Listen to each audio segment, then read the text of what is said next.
Cancer healer centre, a new beginning.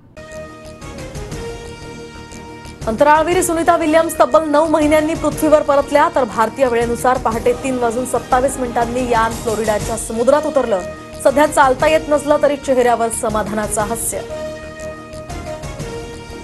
Nagpur राडा दरम्यान भादलापूर या ठिकाणी जमावाकडून महिला पोलिसाचा विनयभंग करण्याचा प्रयत्न. गणेशपेठ पोलीस ठाण्यात जमावाविरोधात गुन्हा दाखल. नागपूर राडा प्रकरणातील आरोपींना 21 मार्चपर्यंत पोलीस कोठडी. आतापर्यंत एकूण 46 आरोपी अटकेत. तर महाराष्ट्र एटीएस कडून सुद्धा नागपूर हिंसाचार प्रकरणाचा समांतर तपास सुरू. नागपूर शहरातील संचारबंदी आजही कायम. संचारबंदीमुळे नागपुरातील 170 पेक्षा जास्त शाळा बंद. 11 मार्गावरील बसेस सुद्धा पूर्णपणे बंद असणार. नागपुरातील हल्ला सुनियोजित पॅटर्न दिसतोय. पेट्रोल बॉम्ब कुठून आले हे षडयंत्र. मुख्यमंत्री फडणवीसांचा उपमुख्यमंत्री शिंदेंकडून संशय व्यक्त. गृहमंत्र्यांचं घर आणि आरएसएसचं मुख्यालय असलेल्या नागपुरात हिंदू खतरे में कसा. नागपुरातील कट हा पूर्वनियोजित होता तर गृह खात्यात झोपा काढत होतं का. उद्धव ठाकरेंचा निशाणा. आंदोलनापेक्षा कबर उखडून टाकण्याची पंतप्रधान मोदींकडे मागणी करा. औरंगजेबाचं थडगं उखडून विषय संपवून टाका. उद्धव ठाकरेंकडून भूमिका स्पष्ट. छावा कादंबरी ही 60 वर्षांपूर्वी आली, पण औरंगजेबाच्या कबरी संदर्भात काहींना आत्ता जाग आली आहे. पदाधिकाऱ्यांच्या बैठकीतनं राज ठाकरेंचा भाजपला टोला. पोलिसांच्या हलगर्जीपणामुळे नागपूरमधील हिंसाचार. राजकारण्यांचं ऐकू नका, पोलिसांना विनंती. वंचितचे नेते प्रकाश आंबेडकरांचा गंभीर आरोप. शिवरायांबद्दल आक्षेपार्ह वक्तव्य केल्याप्रकरणी प्रशांत कोरटकरला अटक होणार. कोरटकरचा जामीन अर्ज कोल्हापूर सत्र न्यायालयानं फेटाळला. राज्यातील महापालिकांच्या निवडणुका ऑक्टोबर नंतरच होणार. विश्वसनीय सूत्रांची TV9 मराठीला माहिती. तर 4 मे रोजी सुप्रीम कोर्टात या संदर्भातली सुनावणी.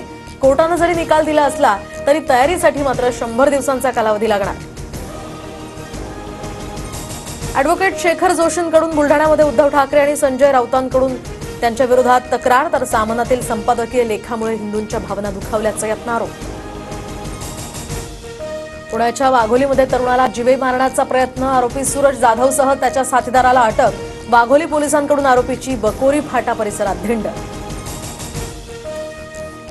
बँक ऑफ महाराष्ट्रमधील ऑल इंडिया बँकिंग एम्प्लॉईज असोसिएशनच्या सदस्यांचा 20 मार्चला 1 दिवसाचा लाक्षणिक संप.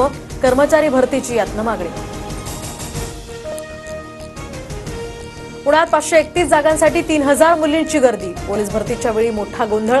गर्दीमुळे अनेक मुलींच्या पायाला दुखापत झाल्याची माहिती. मुंबई विमानतळावरून प्रवास महागणार. देशांतर्गत प्रवाशांसाठी आता 325 रुपये तर आंतरराष्ट्रीय प्रवाशांसाठी 650 रुपयांची वाढ.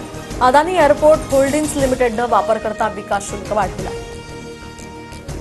पुण्यात मार्च महिन्यातच कमाल तापमान हे 41 अंशांच्या पार. कोरेगाव पार्कमध्ये सर्वाधिक 41.3 अंश सेल्सिअस तापमानाची नोंद. उष्णतेची लाट येऊन गेल्यानंतर आता हवामानात पुन्हा बदल. 5 दिवस मध्य महाराष्ट्र आणि मराठवाड्यातील काही ठिकाणी हलक्या पावसाची शक्यता. मतदार ओळखपत्र आधार कार्डशी आता लिंक होणार. तर बोगस मतदानाला आळा घालण्यासाठी निर्णय. घटनेतील तरतुदीनुसार निर्णय घेतल्याची निवडणूक आयोगाची माहिती. ट्रम्प आणि पुतीन यांच्यामध्ये फोनवरून तासभर संवाद. रशिया युक्रेन युद्धावर तोडगा काढण्याच्या दृष्टीनं चर्चा. Cancer healer centre, a new beginning.